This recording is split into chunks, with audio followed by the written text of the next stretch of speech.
Hello, I am here to tell you about the preparations a key user can do for a fit to standard workshop for SAP S/4HANA Cloud.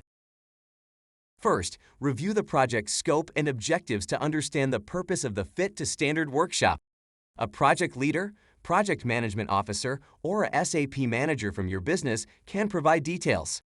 Request a list of business roles in the new system and see what roles you are fulfilling. Next, review your current system and processes. Make time to identify improvement opportunities and where your current system is lacking performance or capabilities. In most meetings, you will find room to explain your desired business processes. Next, prepare a list of questions to ask during the workshop to ensure that all areas of the system are addressed. An overview of the most important master data is a good starting point. Gather relevant documents such as system diagrams, process flows, and user manuals to help facilitate the workshop. Finally, prepare a list of objectives for the workshop to ensure that all areas of the system are addressed and that the workshop is successful. Remember that your work needs to become more efficient and streamlined. You can sum up labor-intensive tasks or inefficient processes. Arrive at the workshop on time or join if the meeting is online.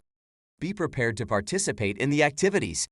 Bring a laptop or other device to access your current ERP system and the new SAP S/4HANA Cloud system. Make sure your internet connection is stable. Listen carefully to the consultant and take notes as needed. Ask questions and participate in discussions to ensure a full understanding of the topics. If a starter or test system is ready, follow the instructor's instructions for completing the hands-on exercises. Take the time to review the materials and ask questions if needed. After the workshop, it is possible formal documents need to be signed off. Make sure you are familiar with the procedures. At the end of the workshop, complete the evaluation form to provide feedback on the topics discussed.